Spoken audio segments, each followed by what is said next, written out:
हे तुझी हिम्मत कशी झाली भीमराव आमच्या वर्तमानपत्रांना हात लावायची?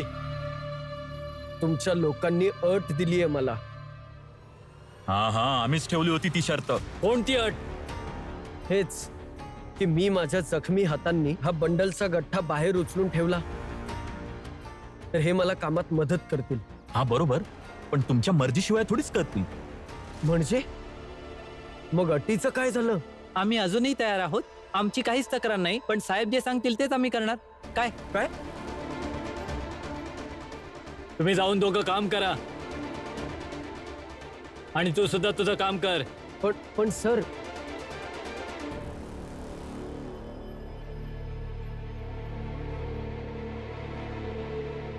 थांबा. तुम्ही लोक कुठे चाललात? अटीचं काय झालं? वचन का तोडतायत? अरे आता तर मॅनेजर साहेब नाही म्हणाले ना, आम्ही काय करणार? हो, त्याच्याशीच जाऊन बोल. आला मोठा पैज लावणारा.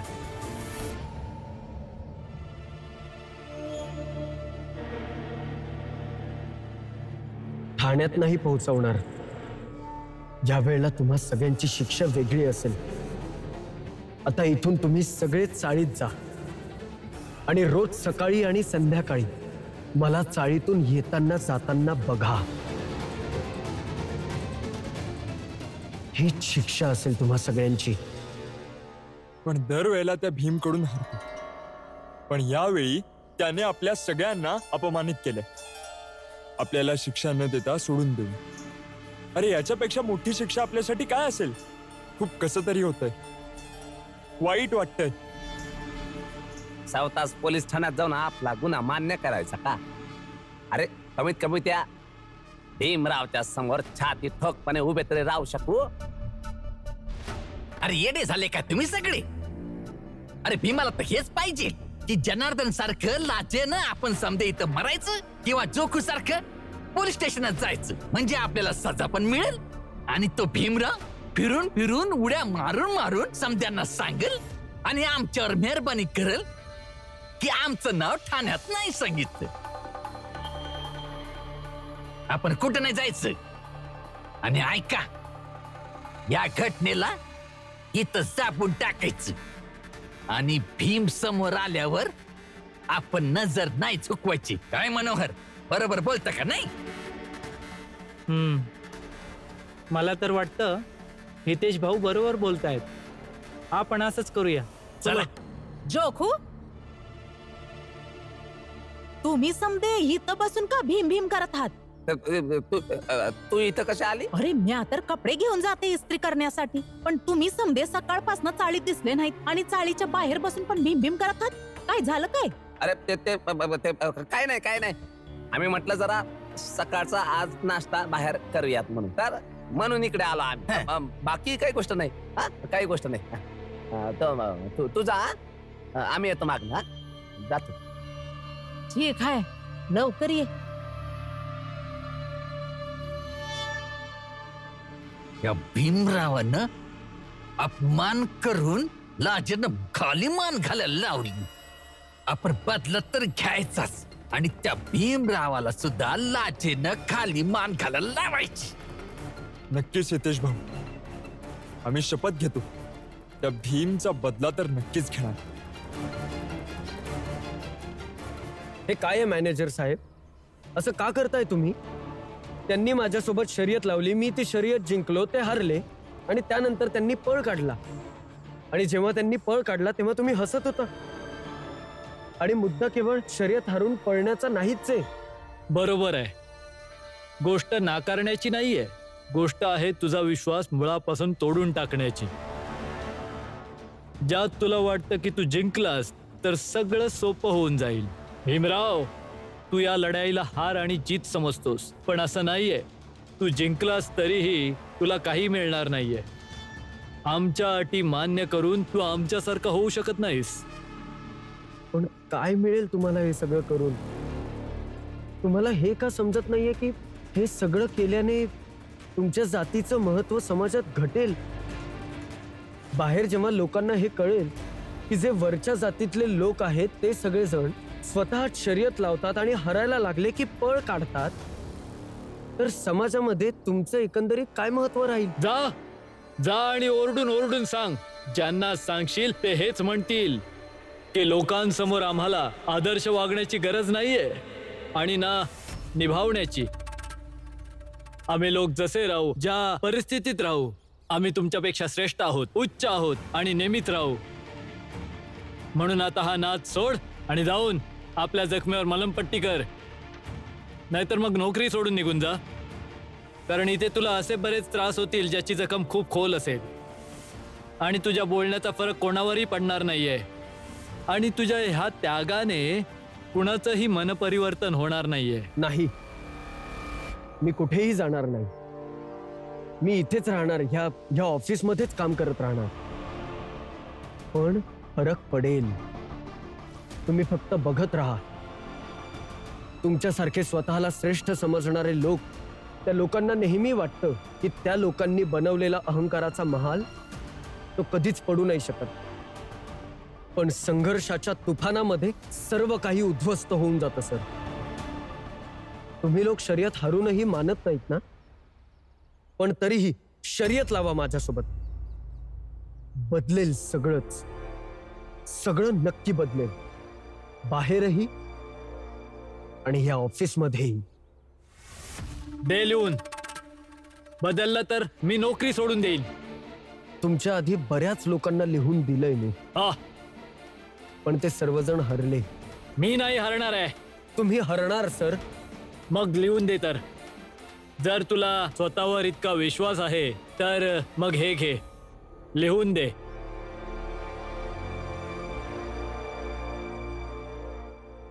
लिहून द्या की.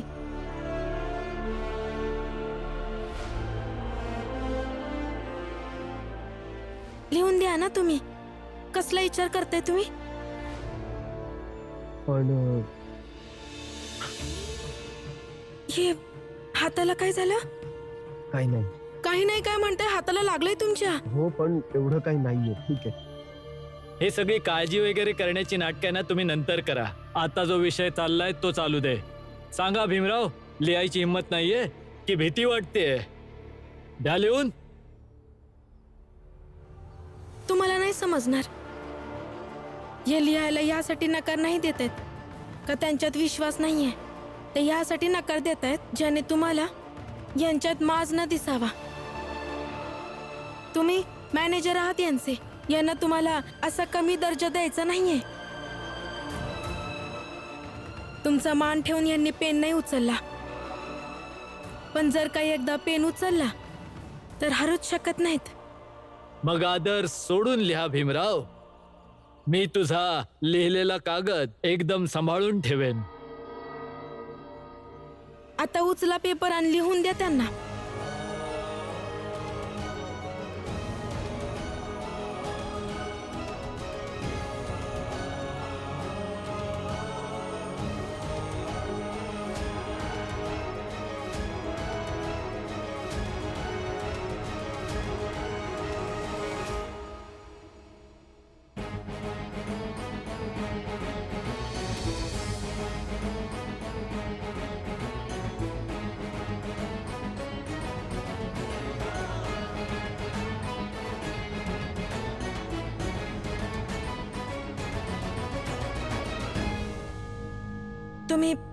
तुम्ही राहू द्या. तुम्ही सांगा काय लिहायचंय, मी लिहून देते. नाही रमा, आता तर ह्यांना मीच लिहून देणार. पेन दे.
ज्या दिवशी हरशील त्या दिवशी स्वाक्षरी दाखवेन, म्हणजे हा क्षण तुला लक्षात राहील. आता जा आणि सगळ्यांना सुधारण्याची लढाई लढ. सध्या तरी तुझ्या कामाचं रजिस्टर रिकामं ते रिकामच राहतं. पण त्याच्या आधी मला बी एक काम करायचं आहे. काय? तो कागद द्या.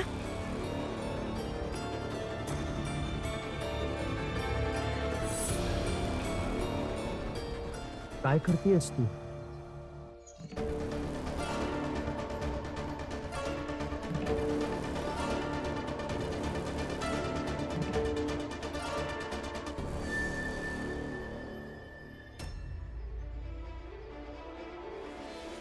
सर, भीमरावांची बायको त्यांच्या प्रत्येक पावलावर सोबत असणार आहे.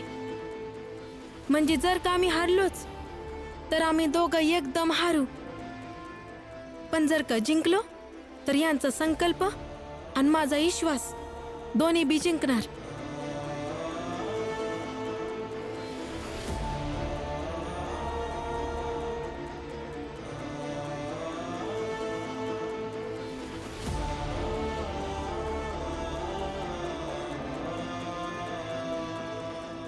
तुम्ही थोडा वेळ सोबत बाहेर येऊ शकता का?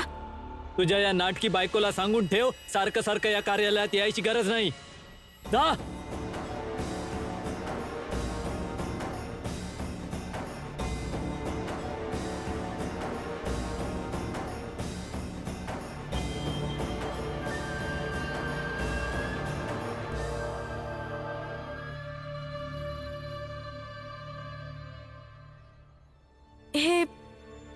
हे हाताला कसं लागलं तुमच्या? बास झालं रमा. एवढे सगळेजण काम करत असतात, प्रत्येकाला काही ना काहीतरी होतच. तसंच माझ्याही हाताला लागलंय. त्यामध्ये एवढं त्रास करून घेण्यासारखं काय आहे? का नको विचार करू? हात कापलाय तुमचा. हा, तर लागलंय तर लागलंय, होईल बरं लवकर. एवढी मोठी गोष्ट नाहीये ही. आणि तू का आलीयस इथे, तेही असं अचानकच? मी म्हणालो होतो ना, तू तुझं काम कर, मला माझं काम करू दे. आपल्या दोघांची लढाई वेगवेगळी आहे, आपल्या आपल्या जागेवर आहे, आणि आपल्याला आपल्या आपल्या पद्धतीने लढावं लागेल. आता हे नको बोलूस. माझ्या वाटचा अपमान झेलायला आलीयस. बोल, का आलीयस? तुम्ही ऐकाल तरच मी सांगेन ना मी इथे का आली ते. हा, बोल. आता मी शांत आहे, शांत झालोय. आता बोल, का आलीयस? मला वाटलं की तुम्हाला काहीतरी झालंय आणि तुम्हाला बघायला आलं पाहिजे मी. आणि जर तुम्हाला असं वाटतं की मी चूक केली, मला इकडं नाही यायला पाहिजे होतं, तर तुम्ही चुकीचे आहात. मला जेव्हा जेव्हा वाटेल की मला यायला पाहिजे मी येणार. तुम्ही थांबवलं तरी मी येणार. हा, ठीक आहे, आपला आपला संघर्ष आपापल्या जागी आहे. पण जर आपण एकमेकांच्या संघर्षात एकत्र असलो तर दोघांचा संघर्ष सोपा होईल. तुम्ही मला सांगा, हे काय झालंय? कसं लागलं हाताला? आता तू शांत झालीस तर बोलेन ना मी. मला काही बोलू तरी दे. ठीक आहे, झालं शांत. सांगा आता काय झालंय? काही नाही, ते चोर आले होते ऑफिसमध्ये पेपर चोरण्यासाठी. मी त्यांना पकडायला गेलो तर एकाच्या हातात चाकू होता, त्याने तो चालवला आणि हे झालं. पण हे जे हाताला लागले त्याचं काय? ह्याचं काय होऊन जाईल नीट. कसं ठीक होईल सांगा? तुम्ही डॉक्टरांकडे चला आधी. अगं, काही गरज नाही रमा, मी करून घेईल अशा याच्यामध्ये काम. ठीक आहे भीमराव, कामाच्या वेळात छोटीशी जखम झाल्यावर पळून जाणारा कर्मचारी कार्यालयाची व्यवस्था काय बदलणार? पण मी जायला सुट्टी देणार नाहीये.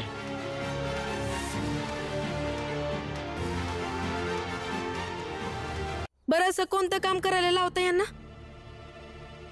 तुम्ही चला, हे पट्टी करून येतील आता. नाही जाऊ शकत रमा. काम करण्याचे पण काही नियम असतात, आणि जर मला सुट्टी घेऊन ऑफिसच्या बाहेर जायचं असेल तर ह्यांची परवानगी घेणं माझी जबाबदारी आहे. आणि हे तर सोडणार नाहीत. जा तू, नंतर बघून घेऊ आपण. अहो, काय बोलताय तुम्ही? तुमचा हात कापलाय, रक्त येते, डॉक्टरकडे जायला हवं आपल्याला. नंतर सगळं काही करून घेऊ. आत्ता काळजी करण्याची काही गरज नाहीये. तू घरी जा, काळजी नको करूस. भीमराव, आता जा, झुरळ मारण्याचं औषध मार. तुम्ही पट्टी लावून घ्या ना, चला ना. नंतर करून घेईन रमा, आणि ते आपोआपच बरं होईल. काळजी करण्याची काही गरज नाहीये. जा तू घरी जा, काही काळजी करू नकोस.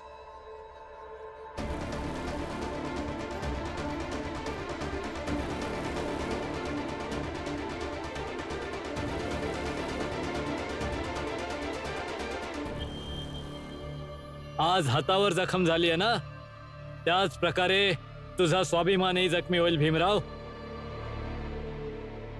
पोरा, असं काहीही करू नकोस. लक्ष्मी खूप चांगली आहे. तिच्यासोबत असा व्यवहार नको करू पोरा. तुला माहिती आहे की तिला कसं लागलं ते. असं बी तर होऊ शकतं की तूच तिला धक्का दिला असेल.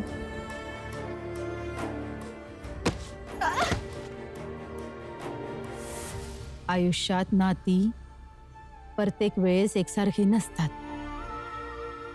काय माहित की हे प्रेमातले धागे तुटून गेले किंवा व्यवस्थित नाही राहिले. अशा वेळेस समर्पण केलं पाहिजे.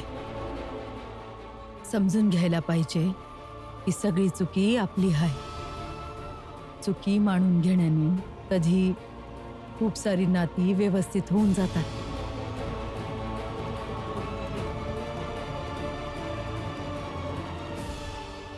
समजवा समजवा, काही फायदा होणार नाही आता.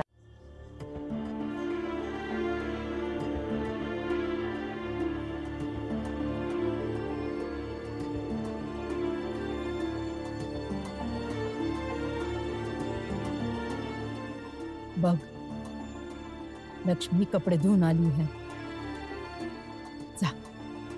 जाऊन तिला कपडे सुकवण्यात मदत कर.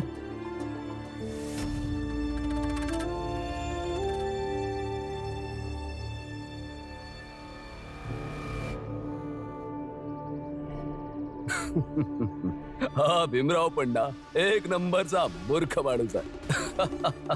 अरे त्याला त्याच्या शत्रूंचा फडशा पाळताच येत नाही. आता आजचीच गोष्ट बघा. आज हितेश, जोकू, जनार्दन, मनोहर त्या सगळ्यांना त्याने रंगे हात पकडलं होतं हे वृत्तपत्र चोरताना. त्याला वाटलं असतं तर सगळ्यांना त्याने सहजपणे तुरुंगात पाठवलं असतं. पण बघा, काहीही केलं नाही त्याने. अरे एवढंच नाही तर जोकूने तर स्वतःचा चेहरा लपवण्याच्या नादामध्ये भीमरावच्या हातावर सुरा सुद्धा मारला. आणि एवढं होऊन सुद्धा भीमरावने कोणालाच काय नाही केलं, सगळ्यांना सोडून दिलं.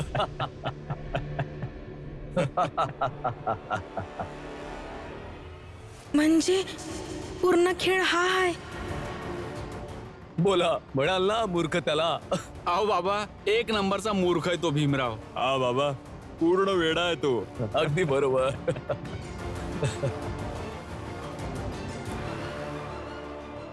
खरंच यांनी वेडेपणा केलाय.